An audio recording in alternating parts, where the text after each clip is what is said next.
Assalamu alaikum урматтуу телекөрүүчүлөр. Кутмандуу кечиңиздер менен 9 ноябрь 2025 Элтерде Билерман Ордо көзгү сериялардын финалы. Бүгүн биз Сагын Мамановдун командасын финалдык турга чакырганбыз. Анда биз оюнду ачык деп жарыялайбыз. Команданы Ордого чакырамын. Биринчи катышуучу Таалай Пазылов.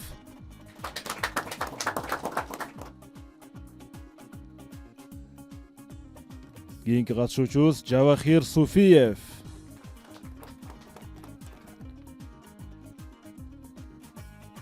Үчүнчү Билерман Данияр Абдыгапаров.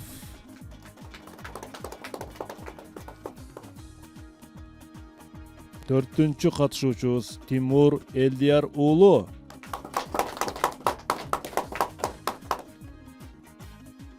Бешинчи Билерман Жумабек Кушпаев.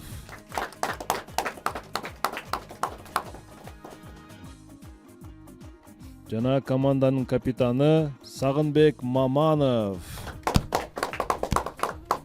Мына ушул команда, урматтуу телекөрүүчүлөр, бүгүн финалдык турда.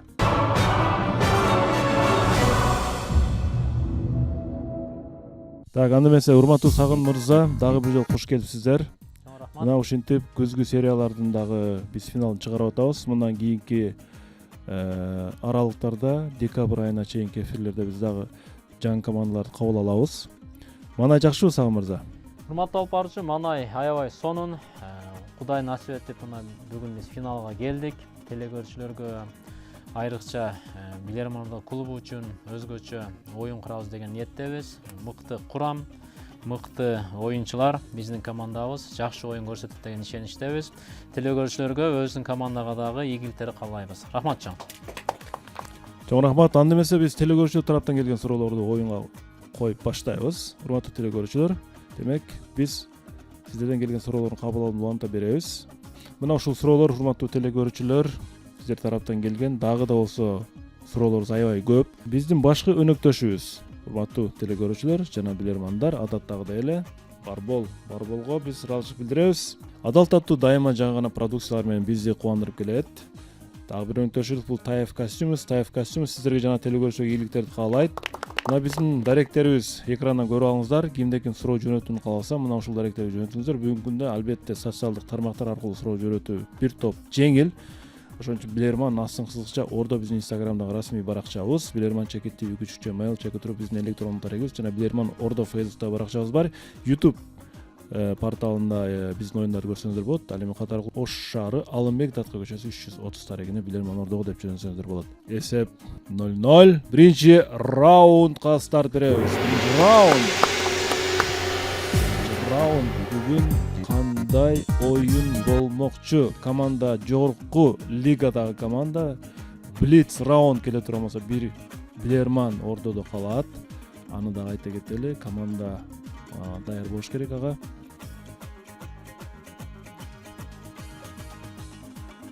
Жахангир Кайнаров, Өзбекстан Республикасы, Сырдария облусу, Сарудоба районунан сиздерге каршы суроо жөнөткөн. Биздин активдүү күйөрман десек болот, мыкты суроолорду жөнөтүп турат. Суроо: аялдардын өлкөнүн экономикасына кошкон салымын көрсөтүү үчүн Казакстандагы бир мекеме сонун, балким адаттан тышкары бир иш-чара өткөрдү. Бул окуяга, иш-чарага ылайык, аялдын сүрөтү түшүрүлгөн банкноттор аркылуу ушундай ишти жүзөгө ашырышкан. Ушундай деген сөзгө басым жасадым. Ошентип, алар белгилүү бир италиялык фразага карама каршы чыгышты. Бул иштер ишке ашкандан кийин банкнотту карабай эле бул банкноттордо аялдын сүрөтү бар экенин билүүгө мүмкүн болду. Урматтуу билермандар, сиздерге суроо: бул банкноттор менен кандай иштер жүзөгө ашып кетиши мүмкүн? Кетти минута. Так. Вариант бар. Духи сепкен, себеби акчанын жыты болбойт деген фраза бар да Италияда. Францияда. Деген эпохтун. Дагы акчага байланыштуу фразалардан табылды. Ошол парфюмерия багытында сатып алуулар жүргүзгөн. Бул аял сүрөтү бар экенин билген дейт да, ошол иштен кийин акчаны. Акча жыттуу болгондагы, Сүрөтүн алса да жыттанганда. акчаны кармаганда эле мындай жыттуу болсо, уже банкнотада аялдардын сүрөтү бар экен. Аялдар экономикага кошкон салымын Кандай иш-чара суроого жооп берели, кандай иш-чара? Кандай иш-чара болот? Жок, бул иш-чара жүргүзүлгөн деп атат да. Ушул иш алып барылган деп атат. Майли. жыттан чыгып кетели. Жыттан кетип парфюмерия бир дагы. Экономикага салым кошкон. Экономикага салым кошсо. Ошону акча Кантип аялдардын сүрөтү бар экен дагы кантип билип койсо болот. кошелок сыяктуу жагы дагы жана топтойт го. Монета, тыйын катары. Топтогондо. Тыйындарга сүрөтүн түшүрүп кой. Кагаз акчадан башка жалаң тыйындар да болсо аялдардык экен деп түшүнгөн да болушу мүмкүн. Акча сала турган копилка. Кандай иш аткарган дедиби? Кандай иштерди аткарыш мүмкүн дедиби? Банкнотан бир иш аткарылган, анан аялдын сүрөтү бар экенин билген. Ошол Сагын мырза, ким жооп берет? Жавахир Суфиев жооп берет биринчи суроого. Жавахир Суфиев. Урматтуу алып баруучу, фразадан келип чыгып айтам, ошол акчаны жыты болбойт деген фраза бар, белгилүү. Анан Италияда, ошол Казакстанда, ошо иш-чарада балким акчаларга ошол атырларды сепип коюшкан, акчаны жыттуу кылып, акча жыттуу болгондон кийин ошол аялдын сүрөтү бар деп ойлошкон. Эсеп 1-0. Жооп туура. Акчага атыр жыттарын сээп салган. Демек, аны карабай туруп эле жытынан билүүгө мүмкүн болгон. Биздин Кыргызстандын банкнотторунун аялдардын сүрөтү бар акча биримдерин айта кетсеңиз, Жабахир, кайсылар бар? 50 сомдукта Курманжандатка сүрөтү бар, калганын билбейт экен. Алар уже тыйын болуп калган да. Азыр ооба. Ислам Шайлокул уулу Ак Сарай насирине каршы суроо берет. Урматтуу билермандар, Германия 1933-жылы саясий туруксуздукту, экономикалык кризисти, калк ичиндеги нааразычылыкты мындай пайда кылган доордо өкүм сүргөн, жашаган эли. Мына ушул учурдан кризистен пайдаланып, Адольф Гитлердин мындайча айтканда нацисттик, фашисттик партиясы парламентте көпчүлүк курамды түзүп, бийликке өтө катуу сокку уруп турган. Германия ошол кезде президенти Гинденбург айласыздан өлкөдөгү таасирлүү саясатчыларды чогултуп, абалдан кантип чыгуу маселесин талкууга салышат. Ошондо саясатчылардын бири фон Пеппен Адольф Гитлерди рейх канцлерликке дайындоону сунуштайт. Бул күтүүсүз сунуш Гитлерди ансыз дагы жактырбаган президент Гинденбургдун аябай ачуусун келтирген. Ал Гитлерди атынан атабастан башка сөз менен атайт. Мындайча айтканда, мен бул деп туруп, бул жай көп чекит болсо, кантип канцлер кылам деп айткан экен Сагын мырза.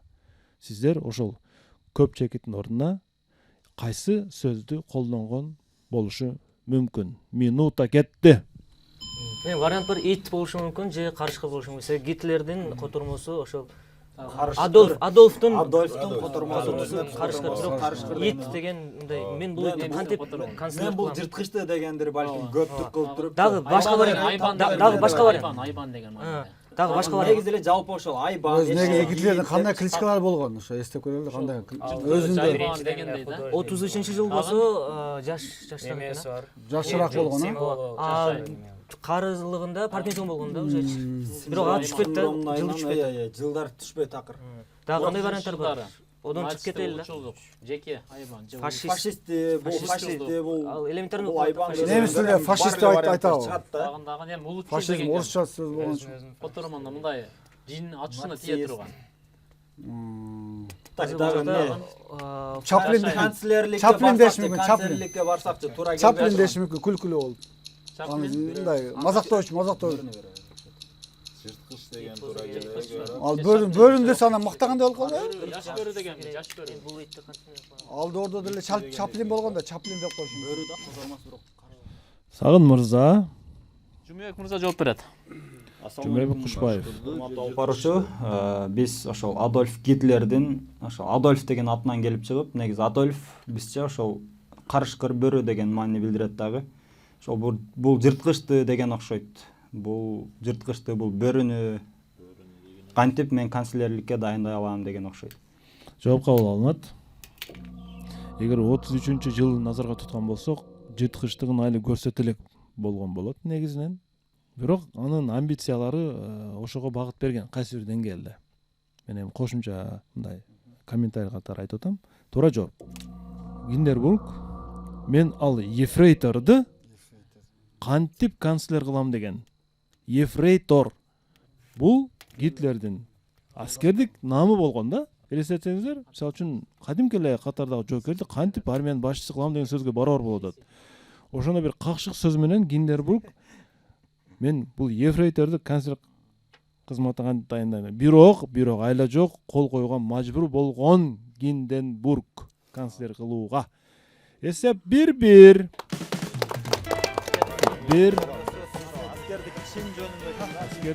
Аскердик чин жөнүндө ойлонтулат. Раунд. Гитлер биринчи дүйнөлүк согушта катардагы аскер жоокер катары согушка катышып, согуштан кийин аскердик кызматта эмгектенбеген да бул. Ошондо ал мындайча айтканда ефрейтор болуп кала берген да.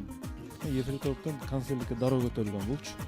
Садокас уулу Абдул Муксит Бишкек шаарынан экен, бирок учурда менимче Каирде мен деп жазыптыр.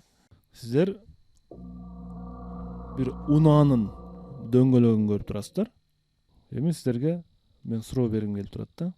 Бул кайсы автоспорттун же автоспортко катышкан унаанын дөңгөлөгү? Караңыздар, мындай жакшынакай желденген эместей көрүнөт да. Кетти минута. Формула 1 Ошоле? Же дагы?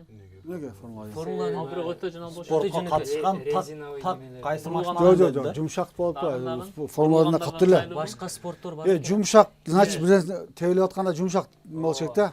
Таасири болбош керек. Дагы. Машина менен футбол ойношок да топ ошо эмес экен, жумшак болуш, топко тебиш керек да. Ошондой спорт эле бар. Ошондой спорт бар. Ошо жеңил. Дагы кандай спорттор бар? Бул жеңил экен, жаракат албаш керек да. Желденбеген экен да, жакшы желденбеген. Бир-бирине. Топ ошодон Мындай жатканда минное полего окшогон мындай да. Дагы кайсыга окшош? машина полосу дейт да. Зыян тийбеш керек да оюнчуларга. Адамга, башка машиналарга жаракат тийбеш керек. Жумшак тийишке тийген, удар тийген Суда да. суда. Суда машина. Жок, суда машина эмес. Болчу. Жерде эле, спорт. Топ ойнобу? Машина менен топ ойнобу? Ошондой болушу мүмкүн. Бир вариант, башка варианттарды айтып көргүлө. Вариант. Болуш керек да. Формула 1 жакшы жел. Жок, Формула 1 эмес бул. Однозначно Формула 1 эмес. Формула 1 баллон широкий болот ал. Бул жөн эле камера экен. Даже немеси жок мунун. Кандай оюндар? Камеранын өзү эле Машина менен дагы кандай ойндар? Жакшы жыл болсо, World Racing. Машина полосу. машина полосу. Racing деген эме да? Ошо болуш керек. Ошо токтоло дейлиби же? Кроссовка турат да мактач. Жок, ал ошо компаниянын эмеси болот. Шина компания. Эмне кылайлы, жооп сурайлыбы? Сагын мырза. Бул жерде ушундай кээ бир спорттор өнүгүп атат эми акыркы учурларда заманбап десек да болот. Ушул машина менен заманбап топ ойноо эми, как футбол сыяктуу. Машина менен топ ойноо спорт. Машина менен топ ойноо спорту. Жооп кабыл алынат. Туура жооп. Мен сиздерге жалпы көрүнүшүн көрсөтүп атам. Караңыздар, бул адаттан тыш бир көрүнүштөгү спорттун түрү экен. Бул драг рейсинг деп аталат. Бул эки машина же эки мотоцикл түз сызык боюнча ылдамдыкка жарышкан спорттун түрү экен, Данияр мырза. Узак убакытка жүрбөйт, узак жолго жүрбөйт, булар кыска аралыкта гана жарышат. Себеби баллондорду көрүп турасыздар, мындай жакшы желденбеген да, күйүп кетиши мүмкүн шиналарчы. Бир упай телекөрүүчүлөр алдыга чыгып кетти. Бүгүн болсо күзгү сериялардын финалын өнөп жатабыз. Урматтуу телекөрүүчүлөр, суроо жөнөтүп уланта бериңиздер. Бир болсо 4-раундга старт беребиз. 4-раунд.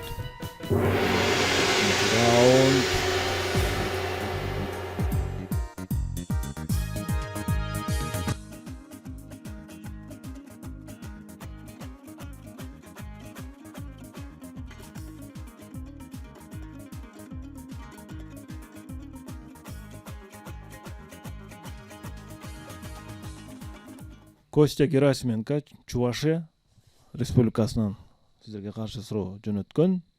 Талай мырза, мана кандай? Жакшыбы? Көптөн бери ойнобой комфорт зонасына кирип кетпепсизби? Кетип калыпмын кичине. Комфорт зонадан чыгың. 1 саатка чыгыш керек жок дегенде. 1970-жылдары CBS телеканалы камерага такай тамеки тарткан детектив тууралуу сериалды көрсөткөн. Такай тамеки тарткан. Бирок ал кезде Америкада тамеки чегүүгө каршы кампания жүрүп, ошол каарман тамекиден биздин же сиздин үй ээсинин чөнтөгүндө эмнеси бар болсо, ошого өтөт үй бүлө деген бир рекламаны түшүнүктүү берүүгө аракет кылган. Үйүнө мисалы үчүн сагынмырда сиздин чөнтөгүңүздө эмне болсо, үй бүлө дагы ошого өтөт деген тамекиге каршы бир рекламаны көрсөткөнгө аракет кылган да. 70-жылдары. Сиздерге суроо. Анын чөнтөгүндө эмне болушу мүмкүн? Тамекинин ордуна бир нерсе болуш керек деп атат. Кетти минута. Тамекиге каршы бир нерсе болуш. Детективдин чөнтөгүндө лупа болушу мүмкүн. Күкөрт, ширенке ошол. Ширенке, Жок. Зажигалка может. Тамекини заменяющий нерсе трубкабы? Өлкө каяк? Америка болду. үй ээсинин чөнтөгүндө болсо, үй бүлөгө Ал убактарда кайсы болду? Тамекиге каршы болуш керек да, каршы Тамеки агитация чегүү болуш. менен алкогольгө каршы бир жүргөн да, бир убакта ошол жүргөн да, клейге өтүп кеткен адамдар. Если клей же бир нерсе боло турган болсо, бул тамекинин ордуна өтөт деген сыяктуу бир нерселер. Жок, тамекиден ам коркунучтуу баш нерсеге өткөрө дебейт да. Пультпу? Пульт айтты да уже. 70-жылдары. Телевизор бар, пульт койтот деген. Жок, пульттар кийинчерээк чыккан да. Тамекиге жакын нерселер 1970-тер келип калат. Пультпу, машинанын пультубу? Машинанын пульту жөнүндө болот да уже. Ошо тамекини заменяющий болуш керек да, ошо үй бүлө ошого өтөт экен Көз да. айнекпи, а? Тамекиден алыс болуп ошого өтөт Телефон экен да. болсо көз айнек Телевизор өтөт. башка, машинанын пульту, үйдүн пульту. антиреклама да, ошону Антиреклама. Сонда үй ээсинин чөнтөгүндө не болсо, үй бүлөгө ошо Ичинде өтөт. эмне болот көбүрөөк? Жей турган нерсе болушу мүмкүн. Чипсылар бу ошо. Жакшы нерсе болот. Чөнтөгүндө, аны кичинекей Ширенке нерсе да, да. онда ширенке да жөнөкөй. Ширенке эмне болуптур? Ширенке өтүп кетет үй бүлө мүчөлөрү. Жок, ширенкени балдар ойнойт да, ошо зыян көп тиет дегенде, мындай өртөп кетиши мүмкүн балдар ойногондо. Үй ээсинин чөнтөгүндө ширенке болсо, балдарын өтөт да, балдары жаракат алат деген. Балдар жаракат алат. Ширенке Немеге болсо, өтүп кетет, тамеки чегүүгө өтүп кетет. Мисалы, Бирок жөнөкөй вариант болуп калды. жөнөкөй, бирок жөнөкөй. тамекиге каршы болуп атпайбы? Баягындай чеге турган атайм колгаптарчы тешиги бар. Зажигалка десек, бирок Жок, тамекиге каршы болуп атат да. Бул тамеки ошол рекламаны алса, тамекиден алыс болот да. Сагын мырза. Жемек. Шүгөр. Урматтуу алып баруучу, бул жерде ошол тамекиге каршы реклама болуп аткандыгы анык. Ошондуктан балким үй ээсинин чөнтөгүндө же ошол каалаган бир адамдын чөнтөгүндө ширенке ошол же жандыруучу каражат болсо, балдарына зыяны өтөт же балдары дагы ошону көрүп тамекиге өтөт деген сыяктуу бир антиреклама окшойт. Ширенке тамекиден кайтара турган кандай касиетке ээ, кандай түшүнүк берет? Эме, ширенкени айтасызбы? Ооба. Тамекини тутатпайбы ширенке? Чөнтөгүңөрдө жүрбөсүн дагы аны көргөн балаңар өтөт дегендей мааниде. Түшүнүктүү, жооп кабыл алынат. Ордодон пикир сурагым келип атат. Биздин вариант бул жанагы чупа-чупс барбы? Ошол болушу мүмкүн, себеби анын таякчасы сигарет сыяктуу болот, бирок ал шириндик катарында колдонулуп, балдар ошону колдонот деген. Түшүнүктүү. Туура жооп. Үй ээсинин чөнтөгүндө билинип туруш керек да болгон да, Сагын мырза. Домпоюп. Бул чупа-чупс салыш керек болгон. Себеби чупа-чупс бул шимигенде бир жагынан тамекинин бир кандай бир көрүнүшүнө окшоду, бирок ошол эле учурда балдарга чупа-чупс берип, тамекиден алаксыздуу альтернатива катары сунушталып атат. 3-1. Телегөрчү алдыга чыгып кетти. Оюнду улантабыз. 5-раунд. 5-раунд. Жамдаңыздар, бүгүн финал, урматтуу телегөрчүлөр. Сагын Мамонтов командасы бүгүн биздин ордодо. Бүгүнкү оюнда демек кимдер ойноп жатат? Талай Пазылов ойноп жатат. Жавахир Софиев, Тимур Элдияр уулу, Данияр Абдыгапаров, Жумабек Кушбаев, жана Сагын Маманов, Бехрус Бердалов, кайрадан Ташкент, Өзбекистан. Урматтуу билермандар. Кумсааттар. Урматтуу билермандар. Сиздер 19-кылымдын акыр жагында англичан эркектер колдонгон бир предметти көрүп турасыздар. Сиздерге суроо. Бул предмет кандай кызматты аткарган? Кетти минута. Пепельница. Пепельница, ооба, сигарет чеккенге. Анда чоң предмет болсо, бул мисалы үчүн унитазды болушу мүмкүн да. Жок, чашка. Пепельница болушу мүмкүн. Ошого окшош Кетебиз, талкуулайбыз. Жок, талкуулайбыз. Сүрөтүнүн мааниси жок бекен дейм да. Бул сүрөт эми Немеде- чагылдырылган да. Башкача. Кружканын бетине Эми Англияда чай питье, чай демдеген. Бул жерде дагы башка Чайга иштетиш мүмкүн. чайга иштетиш мүмкүн болот. кофе, Сахарды коюп, баягындай чай, кофе. кофе. буу менен эрип түшсө, может сахар. Эмне үчүн эркектер гана? көбүрөөк. Эркектер эми көбүрөөк сигарет чеккен ошол Сигарет чеккенде Чай жакшы болот эми, англичандар көп чай ичет, анан бул үч эле нерсе болгон үчүн муздабасын дегендей. бул биринчи тамак чеге турган Жок, трубка эгер эмеспи? чай ичкенге бир нерсеге болсо, элементарный да, уже куюп иче берет. Мындай бир нерсе эрип ошол текчелерден түшүп анан бул жактан куюп ичсе боло тургандай бул. дагы Болушу мүмкүн, бирок чай ичкенге, жөнөкөй эле чай ичкенге, же бир Коктейль, вино сыяктуу муз- нерселер ичкенге эмеспи? Муз Мисалы, Жок, ондай жерденчи жүзүмдө вино талкуулайлы да, даярдалса, мына анесин айтып бербесе үстүнө тешип турат. Вино Нерсе жакшы, жийип вино, түшөт да, үстүндө Вино бир калдыктар калат. Анан бияктан сөз ичилип атпайбы? Ошол эмне калдык калышы мүмкүн үстүндө? кофеге жүзүм болсо, вино Вино болсо жакшы. үстүнө коет дагы, эзгилейт, же ошо эзгиленгенден кийинкисин куят. Значит, спиртнойбу, Ооба. вино. Вино Жок, ичкен конкретно болушу вино, мүмкүн. спиртной Конкретно эмес, вино болушу мүмкүн. ошол жерге вино вино. чыгарып коет сразу. Мүмкүн. Жийип ошол жерден өтөт экен. Ошодон эле өтө коет да. Суюктугу чөткөн бияктан ичет да, однозначно бул ушундай иче турган. Убакыт бүттү, токтотобуз. Сагын. Ордон албайлыбы? Сагын мырза. Ордон алайлы. Ордон алабыз, урматтуу алпарчы. Урматтуу, жакын келиңиздер. Семетте Эрлан жана башка билермандар. Убакыт 20 секундда кетти. Эмне болушу мүмкүн эркектер пайдаланган? Ойлоо бар эркектерге суюктук ичкенге ылайыкталган буюмбу деп атам менчи. Цирк сыяктуу жер экен да. Унитазында жакшы берет, бирок сүрөт бекер турбайт. Түтүн бирдеме чыгат да. Унитазында жакшы берет. Ону мойлоо биринчи келди да, бирок ушу мойлоого түшпөйт да, бул мындай иче албайт да, бул тешиктери үч эле. А бул жагынан ичсе мойлоодон айырмасы жок. Ордо 20 секундда аяктады. Сагын мырза. Жумек мырза берсин. Жумабек Кушбаев. Англиялык эркектер 19-кылымдын акырында муну эмне максатта пайдаланган? Эми жалаң эркектер болсо, бул жерде пепельница деп дагы ойлодук. Бул эң жакшы варианттардын бири болду. Бирок бир суюктук ичүүчү идиште эле ойлоп атабыз дагы, анын ичинде ошо лимонду сыгып ичкенге, жүзүмдөн вино алып даярдап ичкенге атайын бир жасалган идиш окшойт. Демек, суусундук ичүү үчүн колдонушкан. Ооба. Ушундайбы? Жооп кабыл алынат. Ушун машакаты ушунчалык бекен суусундук ичиштин, э? Ордодон деле өзү ордодон бир вариант алгылыктуу бир нерсе түштүбү Сагын мырза? Чыкты ооба. Эмнелер айтылды? Ошол мойлоо мурутчан эркектер үчүн, андан кийин дагы бир эме 2-3 вариант чыкты. Дагы кайсын айттыңар? Туура жооп. Пепельница.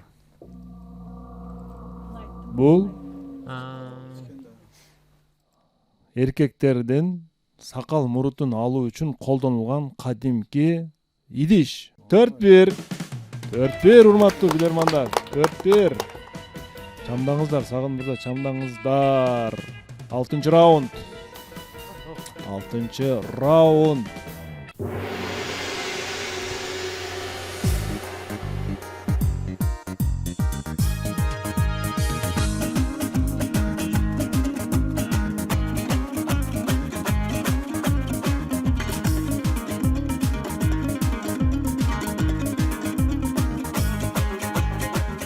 Тынчтык Кубатбеков, биздин көрман, сіздерге қарсы сообщать Қытайдан.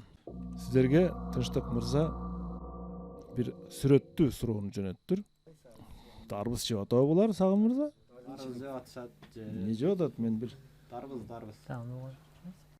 урматтуу билермандар. Ооба. Туылған 1964 жылы туылған Қытайлық сүрөтчү Зың Фанжынын картинасында 10дон ашык адамдын кызыл пионер галстугун тагынганын көрүүгө болот. Бирөө гана сары түстөгү бизнес галстук тагынып алган.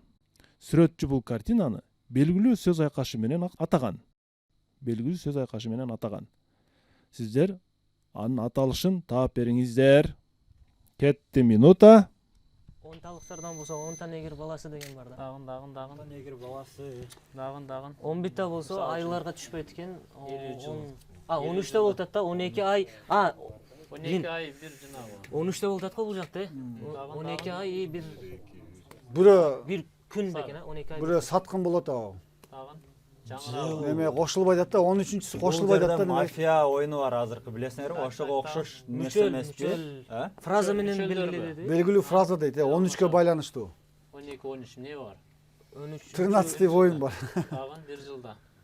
13 сектор бар. 12 жанагы эсептөө дагын. 13 сектор бар. Жанагы 64-жыл ал жок эле. сектор дагын. Бабаңпы. Жок. 13 ай деген термин бар го негизичи баягындай. Фраза. 13 ай барбы? Ооба, 13 ай деген термин бар кыргызча. 10 зарплата. Тырнасы зарплата. 10 зарплатабы? Туралы, Дагын. Жеп атат 13-сі. Дагын. Неге 13кө токтоо? Башка бир фраза болбойбу? Болот. Ошода башкаларда бирөө өзгөчө, бирөө башкарады, бай бирөө. Кайсыга токтолбойду? Бардык маскачан болот. Сагын мырза. Минут алабыз. Ооба. 1 минут бонус алабыз. Ооба. Кетти минута. Деген картинада өзү. Бешик коюлса да байдын. Иса Александрдын картинасы, Да Винчинин картинасы булчу. Тайна Веч. Бул эмне үчүн бизнес? Азыр Озу кыйшык болсо да байдын сүйлөсүн. Дагын фраза белгилүү. жок, Тайна вечере деген картина бул өзү. Так. Картинанын аты. Жок, фраза да отпойбу, фраза. деген сөз айкашы. Жок, фраза бар. Чортова дюжина деген фраза бар. Дагын Чортова дюжина деген. Пионерге байланыштуу эмес бекен, а? Катардагы эмес деп атат да. Жок, фраза да отпойбу. Бул жерде эки вариант бар. Өзгөчөлөр. Тайна вечере деген картинанын аты ушул. Так. Иса Александрдын баягы апостолдор менен кошо тартылган сүрөт бул.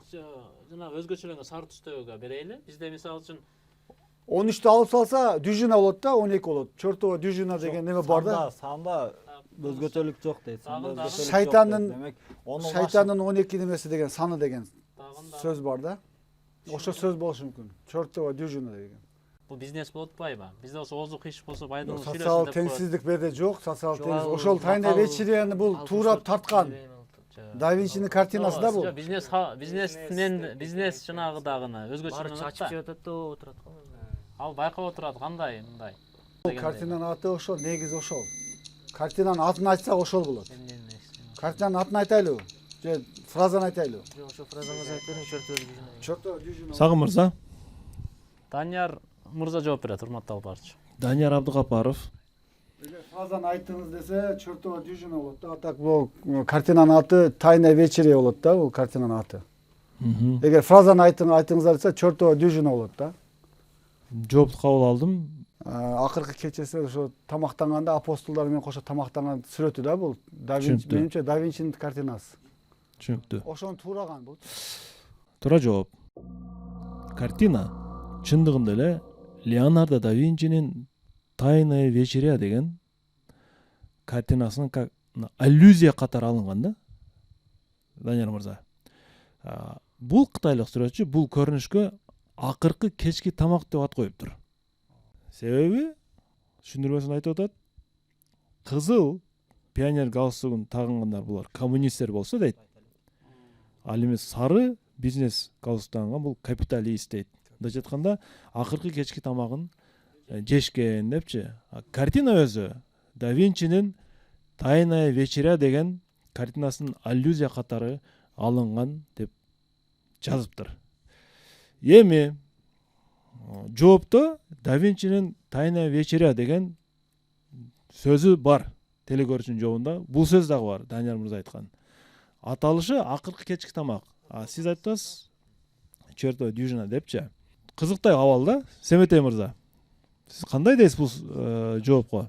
Магистр катары пикириңиз. Команданын жообу мындай жөндүүбү, канааттандырарлыкпы? Урматтуу алып баруучу, команда аракет кылды жооп бергени. Бул жагдайды мындай карасак болот да. Сиз суроодо берип атасыз, белгилүү бир сөз айкашы. Сөз айкашы дегенде биз бир фразологизмди түшүнөбүз, же бир афоризмди түшүнөбүз, же дагы бир макала каптуу ошого окшогон бир орустар айтат крылатые выражения, ошондой бир нерсени түшүнүшүбүз керек да. Анан ошого команда басым жасап, «Чертовая дюжина» деп атады сүрөттө. Көрсө ал акыркы кечки тамак бул сөз айкашы же белгилүү бир фраза эмес да. Тынчтык мырза менимче ошол жанагы «Тайная вечеря» дегенди ошол менимче сөз айкашы катары караган окшойт. Ошон үчүн бул жооп командадан чыкты. Команданын бүгүнкү финалдык оюнун эске алып туруп, биз команданын пайдасына чечишиңизди суранабыз. Бонус катары дейбиз, канааттандырарлык катары командага ыйгарып турабыз. Бул жоопту себеби 2 сөз айтылып атат, туура жооптого 2 сөз айтылып атат. Эсеп азырынча 4-2. 7-чи раунд. 7-чи раунд.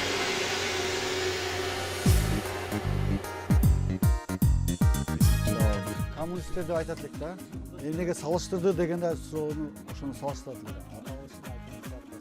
Сагындын деле бир вариантында коммунисттер, капиталисттер деген сөздөр айтылды, бирок ал мындай.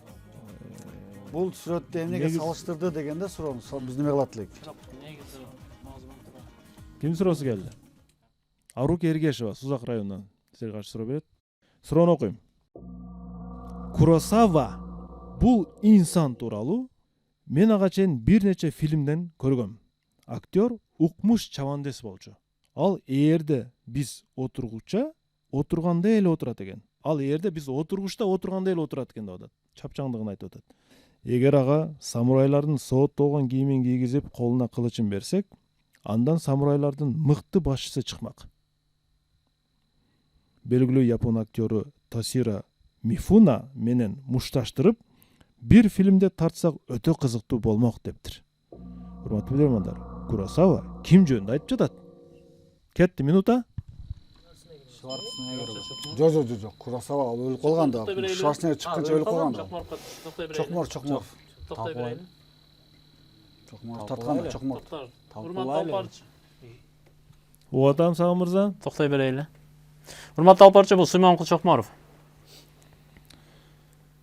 Токтотулган убактыңыздар үнөмгө кирбейт. Бул Сүймөнкул Чокморов бирок. Жооп туура. Эсеп 4-3. Үнөмдү колдон чыгарып койдуңар дагы. 8-чи раунд. 8-чи раунд.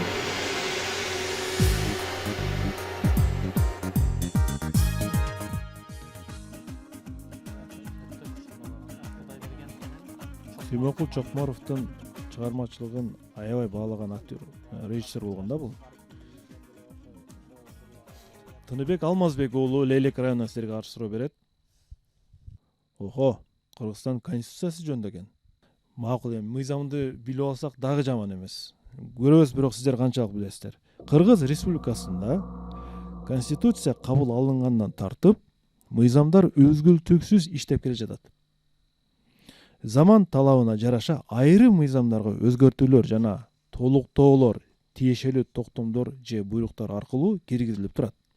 Бирок ошол эле учурда жогорку кеңеш жыл сайын бир гана мыйзамды кабыл алып, анын укуктук күчү белгиленген тартипте 1 жылдык мөөнөт менен чектелет дейт. Бир мыйзамды айтып атат. Ушундай өзгөчөлүккө ээ болгон бул мыйзам кайсы мыйзам болуп эсептелет? Кетти минута. Бюджет.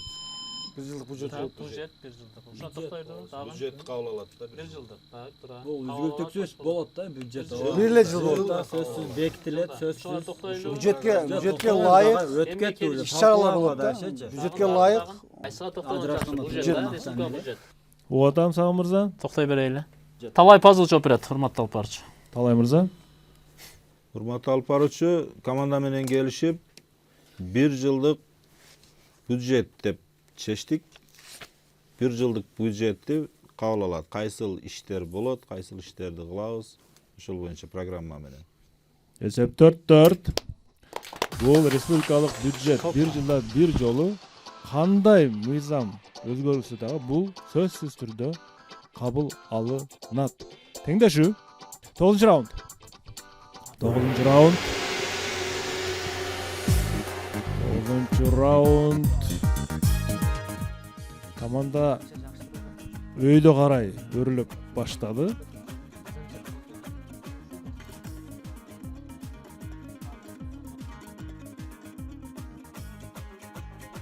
Блиц ойнойбуз. Сагын мырза 10 секунда. Супер Блиц ким ойнойт? Ким калды? Сагын мырза. Жавахир мырзага ишеним көрсөтүп атат. Өткөндө сон ойногон, бүгүн дагы сонун жыйынтык көрсөтөт деген ишеничтебиз.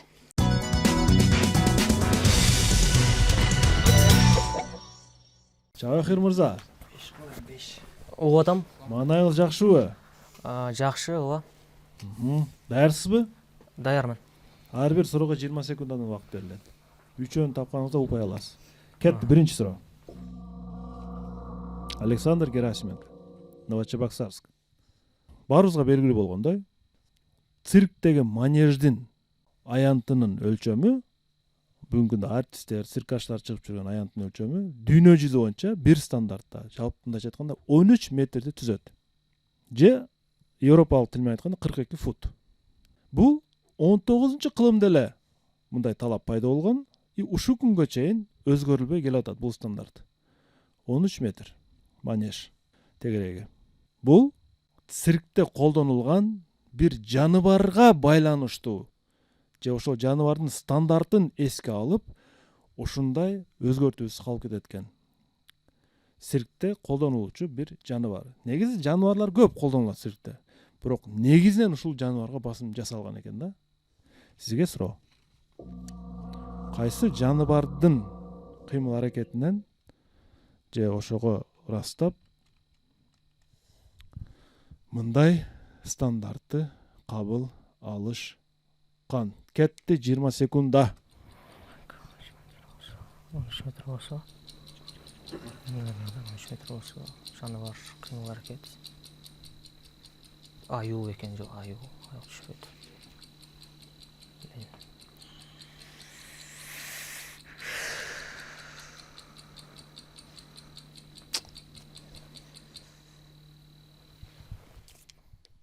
Жавахир мырза. Урматтуу алып баруучу, 13 метр дегенде ошол сотых дедиңиз го. Диаметрби ошондо? Диаметр. Периметри. Диаметри. Диаметр. Менде жакшы вариант чыкпады. Аю деген, анан жирафа деген варианттар чыкты. Бир жаныбардын стандартынан алыптыр да, ошол жаныбарга ылайыкташтырып анан кийин ошо менен калып кеткен экен да. Кайсы циркте колдонуучу жаныбар? Сиздин жообуңуз? Мен жирафа деп кое берейин. Вариант чыкпады. Жираф. Жооп кабыл алынат. Аттиң. Экранда турат. Бул кадимки эле ат жылкылардын стандартынан алынган экен. Биринчи циркте негизинен жылкылар иштелип баштаган, жылкыларды алып чыгышкан, аны чуркаткан, тегереткен. Циркачтардын басымдуу бөлүгү аттар менен иштеген. Кантип сиз жирафка кетип калдыңыз? Эсеп 5-4. Абал кооптуу. Балким кимде бул ат деген вариант бар беле? Урматтуу алып баруучу, ооба, Данияр мырзадан, Талай Фазыловдон, Жумабек дерлик эми турганда ушундай баарыбыз эле болуп калат да турган. Жоопту ат экенин билип алдык. Ооба. Ошондон кийин бардыгында бар болот. Негизи бул циркти көп эле көрүп жүрөбүз да. 10 раунд. 10 раунд.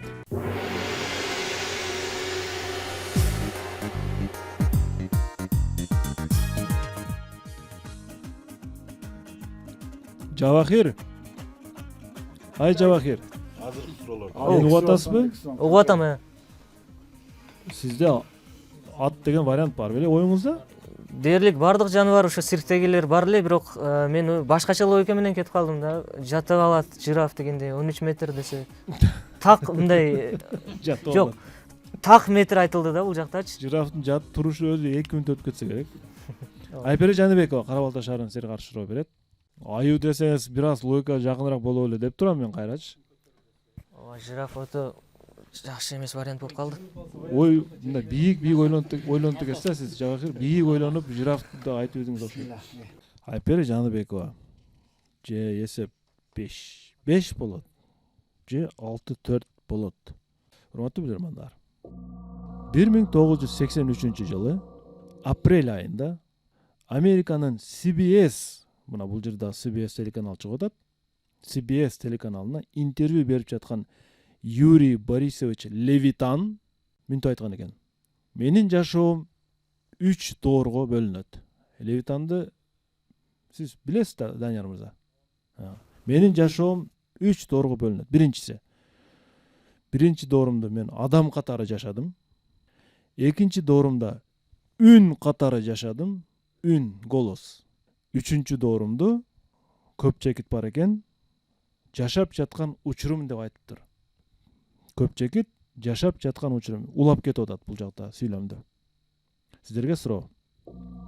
Левитан өзүнүн ошол убактагы 3-чү доорун кандай деп атаган? Толуктаңыздар сүйлөмдө кетти. Кандай мүнөз беребиз? Бактылуу жашап барбы? Диктор да СССРде баягында Германия помощь Гитлерлер аябай Символ. символ.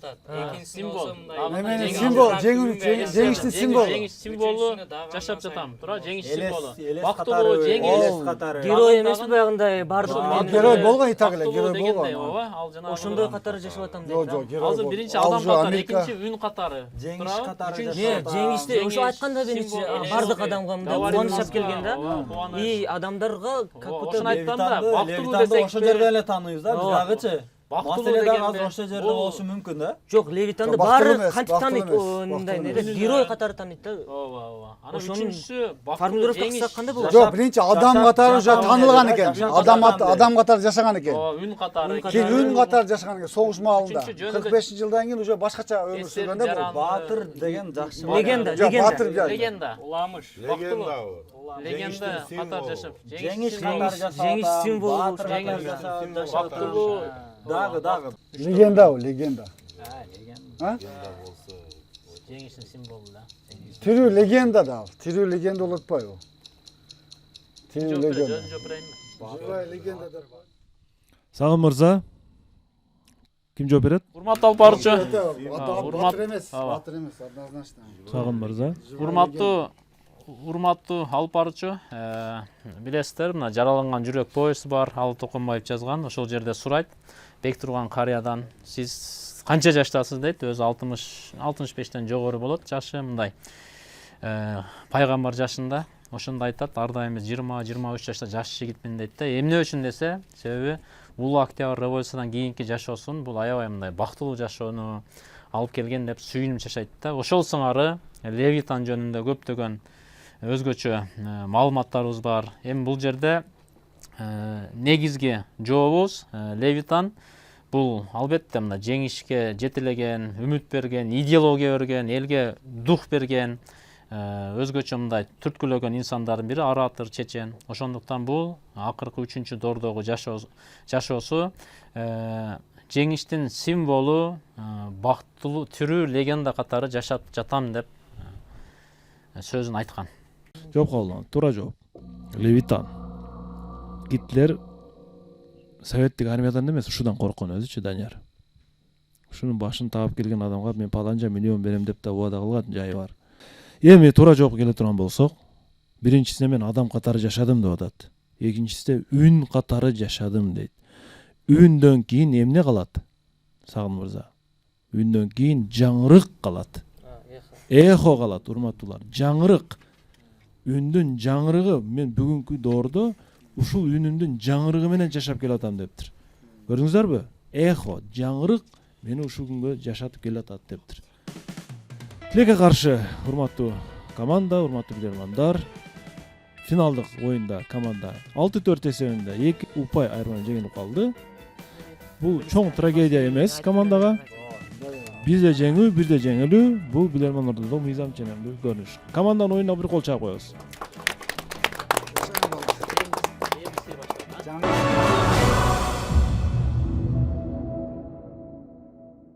бүгүнкү оюн мыкты болду негизи.